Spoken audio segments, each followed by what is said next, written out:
We're now live, apparently. So I found her.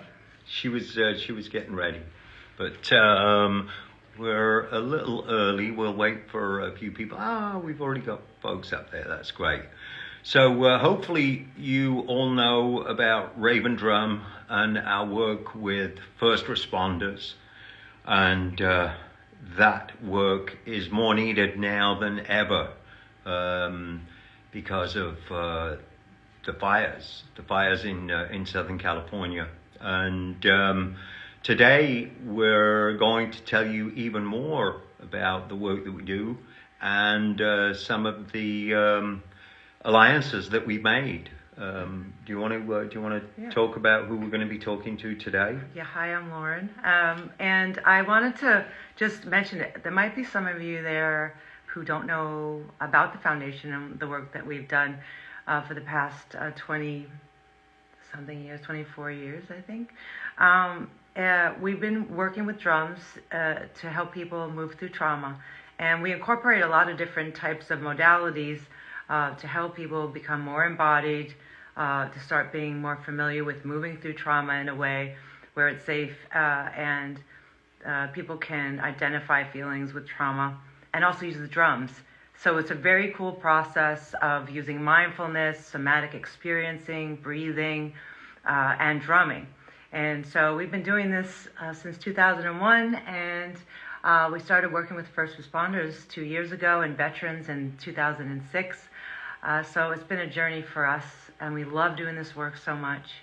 And then recently, we, through Chateau Diana in Healdsburg, who held an event for first responders, we started meeting firefighters and police officers up there, and we were introduced to Susan Farron with First Responders Resiliency.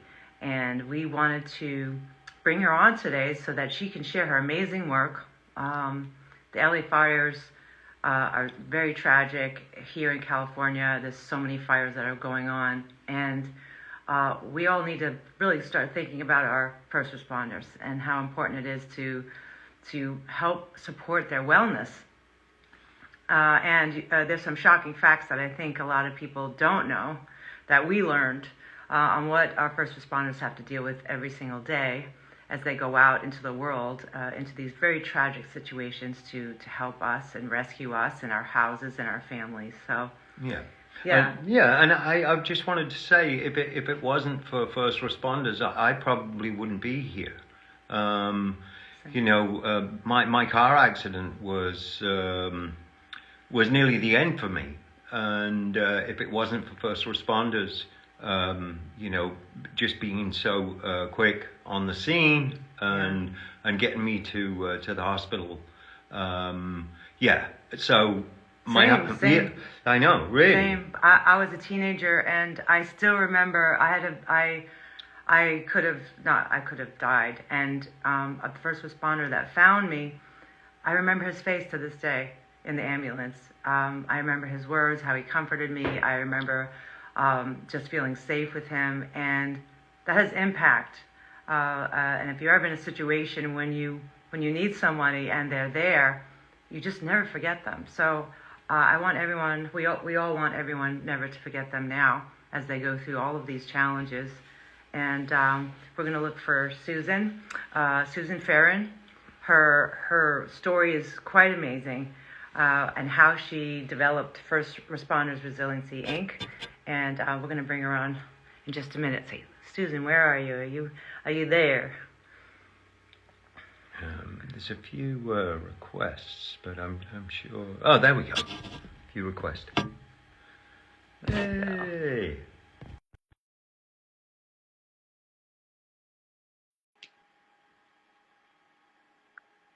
She'll be here any second, says he. Hey, friends. Hey. Susan Farron. Oh, it's so nice to see you. Oh, thank you for letting me be here with you and share this journey. It's an honor. We met relatively recently, and we just kind of hit it off. So here we are. So yeah. Well, there's such an alignment in your work and everything that we believe is so important for individuals, civilians, as well as first responders to learn and to know about recovering from all the dangerous things they go through, using um, modalities of that really look at the nervous system and the embodiment of the body, learning breath work, learning ways to really still your mind, to help master your mind as you go through trauma. And so we really want you to share with everybody here your story, your amazing story, and how how resiliency, your Resiliency Inc. came about. So please, Susan, Oh, share with us. thank you. I am so grateful. And I think it's really neat that the part of this alignment is that we're both so committed to the holistic wellness of humans, right? And this is a human journey, as you both talked about. It's a human condition.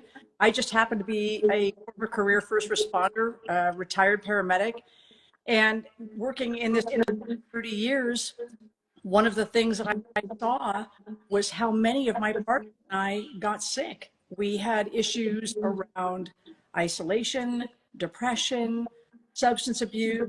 There's been a well-known suicide rate, divorce rate. There's just so much that happens that it seemed unconscionable that none of us were really aware of that. And it's certainly not being taught in our academies about what can be done to help us stay healthy and alive, considering the work that we're doing. You know?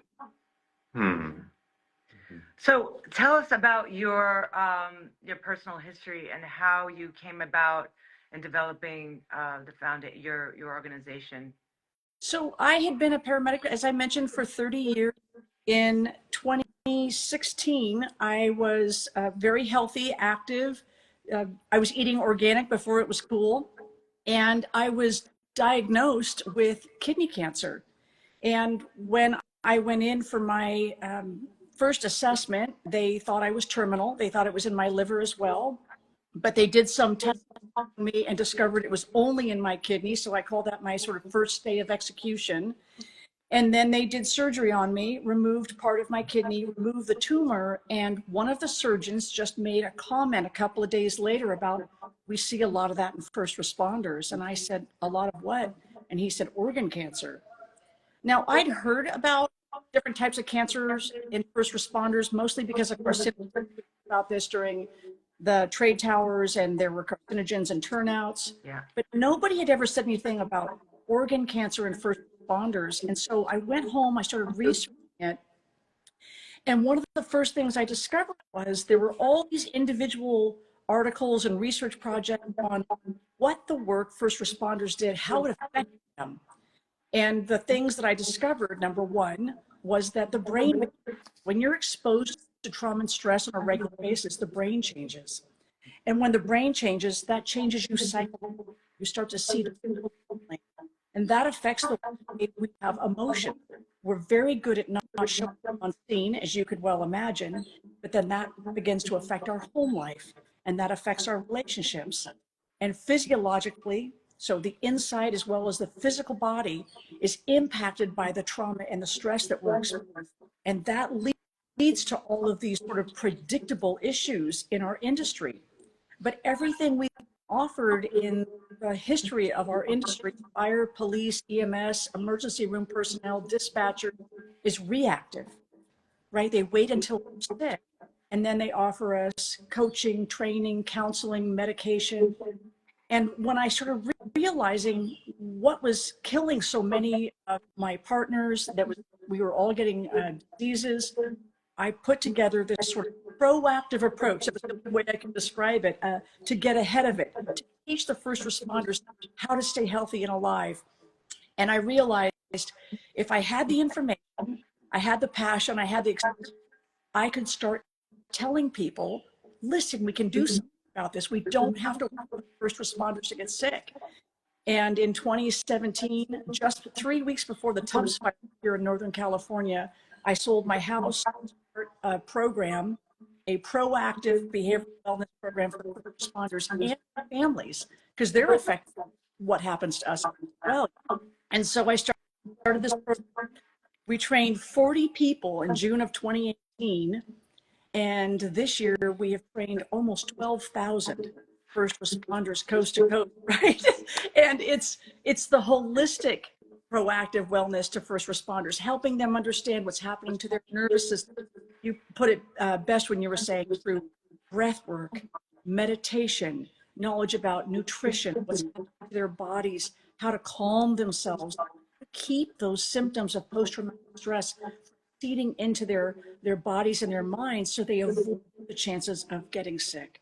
Yeah, yeah. And I wanted to remind everybody, because I'm from Queens, that this is no woo-woo stuff. Yeah. This is very, very evidence-based science that we're using these techniques that are ancient, are now steeped in research. So we're looking at neuroscience and neuroplasticity of the brain. By being able to calm yourself and do that on a regular basis, you start to actually rewire your brain. And this is something that we've been working with Raven Drum. And just the act of drumming is an act of rewiring. If you do it consistently with intention and you learn how to direct and master your mind, you can really change your brain state. And that's why it's so exciting, because we know this works. We know that these modalities really work. And when we met Susan, and she's doing this with the first responders, it was such a perfect match. And could you imagine a world where our first responders they can master this so well that if you need them and they're helping you, say it was a car accident, right? And they're able to teach you how to regulate yourself in that moment. How master teachers we will have around us in our first responders, teaching us, teaching the community. And that to me is a world that I want to live in, and I want my kids to live in too. So this is a time for education for everyone. And I feel like you're really leading the way on this. And people need to know that this is going on. Yeah. Now you're in Northern California right now, right? And you're starting there, but tell us about some of the places that you're going to spread the word, so other people can spread the word with the first responders that they know and lead them to you.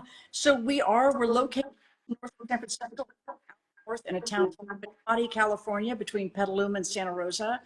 We've been working with CAL FIRE for the last several years, all up and down the state of California, but we've also been as far out as Washington, D.C. and Virginia, working with the federal government. So getting people aware of the work that we're doing right now, in our conferences, we both host them locally in Healdsburg, California, about 5 conferences a year, but we travel. I would say we do about 30 trainings a year in travel. So we're not on tour like a rock band would be, but we are busy traveling quite a bit. Our work out to others. We're working on developing a center, which is behind me here, so that we have our own home, right? A resiliency center for the first responders and their family. But people can get a hold of it right here in California. We can go, have need will travel. Can you talk about the impact that this work you've seen have? We know in our experience the change that happens. And now we're not with first responders for three days the way you are in the conferences. Our work is for a day, and we see within an hour we see a change. Now I can only imagine the 3 days and how that affects first responders and their families. Do you have any, just memories that you could share with everybody? I think the best part about I think about this, if somebody came to me 10 years ago and asked me to consider going to a training like this, I would have never probably even been, because I didn't understand. Like you said, it's not woo-woo. This is science. We can show people now through research and science and the universities that we're working with that this is tangible. You can change your life. And my favorite thing at any conference is almost every first responder will walk in the door like, Yeah. like, I'm not buying into any of this. And boy, within about 2 days, when their nervous system feel better, they begin to sleep, they begin to have a sense of hope. It's like a reception at the end. They're laughing and talking and sharing what they learned. I think probably my favorite thing of any conference is talking to the families afterwards when they say things like, you gave me my husband back, you gave me my wife back. We're connected again. I'm enjoying my job again, and all of those things, right? We all long for. We lose it. The phrase we use is a label from inside the jar. So oftentimes you begin to change because of the work. No, it's your Yeah. family first and start saying, what's going on? And once you start doing this system work, I love to say to first responders, you're not broken. Your nervous system is free. We can show you how to take care of the inside as much as you take the outside. One of our instructors said, we've been going to the gym. You can almost not build a firehouse or a police department in America where there isn't a gym, but that's for the, there's nothing for the inside. And so we call it going to the mind gym, yeah, training people how to change the inside. And Lauren, you put it best that when these are the folks who are the tip of the spear for our society, these are the people who respond to emergencies. If we can train them how to be calm, how to be present, be mindful, even in the face of a crisis, they'll recover better, connected to their family, they'll be better against their patient they have to deal with. And that's how we heal society, right? We start with the people here. Absolutely. Wow, that makes me feel so great to be a part of something so good. And I think, everyone who's listening, if this is inspiring you, please just share this. We're going to be archiving this and posting it. Share it to friends and family that have first responders in the family. Like Susan said, this is for everyone. It's not just for first responders. It's for their family, because when you're in a family unit, when someone is struggling with any kind of trauma, it really affects everyone. And so it's family healing. And it's also education, so that when your loved one is having a bad day, you know the signs of post-traumatic stress, so you can help. Yeah. So you can, help the family unit grow and deal with certain circumstances. It's really powerful work. And I bringing drumming to this is a whole new level. For those of you, Rick, I just really want you to share about your experience with drumming and how that can be looked at as a holistic, modality for moving emotions through. Well, it's such an ancient form, and we're all rhythmic beings. People say, "Oh, I can't drum, or I can't." We all can. We all have it in us. The first rhythm or beat we heard was our mother's heartbeat, and that when you see it that way, you go like, "Oh, okay." Everything is based on rhythm, and it's a way to regulate. It's a way to ground yourself. It's a way to come back to center. And all of these things that we're talking about, that's really what we're trying to do, is just bring people back and have a sense of feeling good, of feeling normal, of Yeah. feeling calm and grounded. And that's what drumming has done for me. So I welcome anything that helps. Is always welcome. And I just think getting to meet Susan and get to know what your organization are doing.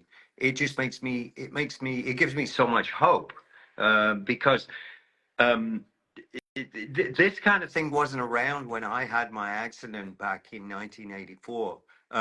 They patched me up, and they were really good at the physical part of me, but it was the invisible Yeah. wounds, and I didn't discover that until a lot later on. So if I'd have known, back then what I know now, I think my recovery and the way that I relate to my family and the people that I love would have been. I think that shift would have taken place a lot sooner. So I'm just really thankful that you're doing this and we're doing this together. It's great. Yeah. And I think it's beautiful. You've been doing this for so long for people with Rick, right? You're doing this work with society. And it's just the time perfect that we in to be the first responders. And I know you know this because you've worked with veterans. We're a stubborn and resistant group of people, and we think that we're different, and to some degree we are, but what's happening on the inside is no different. Having different experiences and Yeah. giving them hope, and just like you said, to unite, to help people heal. And and Rick, I know that everyone is so grateful to you because you've been such an example of resilience. I mean, from the even before you knew what the invisible wound, you were showing what tenacity and resiliency were, and to use that experience that you've had to turn around, and you don't have to, and you're turning it all around to continue to help you. I mean, that's the gift, right? It really is, and I tell people I'm a work in progress. I really don't have it all figured out, but I have a lot more tools in my toolbox now than I did when when I first started on this new journey of mine. So that's a gift, and I just can't help thinking that what we're all doing now is going to catch on. I mean, it obviously has in certain circles, but I think this is something that could go nationwide and probably worldwide. It You know? is. It already is. Yeah. And it's a very exciting time to be doing this work. Why don't we talk about what's next and like what's happening and what are some of the goals uh, that you vision, and you vision big, and that's what I love, because I could see it too, and I really do see. Um, I'm gonna let you talk about it. I don't like to talk about it. So the first thing that we're going to do, right, part of our collaboration is the intention with first responders in the Raven Drum Foundation is to offer this training that we're doing collaboratively to first responders and their families, and trying to raise money so that we can provide that training to them at no cost, right? That's the step in the journey. And that's going to be amazing for us, because now we can start training the people who are saving the people how to keep themselves healthy as well. All these people coming off this line in Southern California, coming all over the world to put these fires out. Boy, just a couple of weeks after these, they're going to be really aware that they have been on the inside, as Rick says, right? The invisible wounds that people can't see. They're in the grocery store. They're not fire police officers or paramedics. They're just going to be everyday civilians in the grocery store, and no one will know what they've been exposed to and what they'll know, right? And their families. So we want to for that training with you. We want to get out there and introduce this work to responders and their families, hopefully at no cost, so that they can get the wellness that they need, and they don't seat the symptoms of post-traumatic stress. And if it's okay to say that and I loved it when you guys posted that Instagram with us that said, putting PTSD out of business. And we say that because post-traumatic stress is not, it's an injury, and you don't have all of them and mitigate them. You can prevent, and in some cases, care for them. So Yeah. we want to help them before they're injured, right? How do we help them before they're injured? And if they are, how do we help them get well? And then the big picture, right? You always say the big picture is to build the first responder in the world in Northern California. We don't want to be the home of the Tubbs Fire. We want to be the home of the First Responder Resilience Center, and build them across the nation, so that when first responders and their families are struggling, they know that they can go to first responder organizations that have not only education, information, but the modalities that they need, the things that they can use in real time to calm their nervous system, to help them avoid the symptoms of post-traumatic. And in those places, we want them to be able to have, as well as in conferences, and having educational programs. We can have events where people can come in and grow, and we can stay on the leading edge of change for the first responder families and all the folks out there serving our community. Yeah. This is such a vision for the future. And if everyone here on this Instagram Live just sees it in their mind that it's going to evolve, it's going to grow. But it does take finances, it does take a lot of intention. And so that's what we're doing now. We're raising funds for these kind of programs. Imagine being in your community and you have a tragic event. And as a community, you're able to send firefighters and first responders to these kind of trainings to help themselves, and then they will help the community and help their families. And I think it's the way our world needs to work, where we're all caring for each other.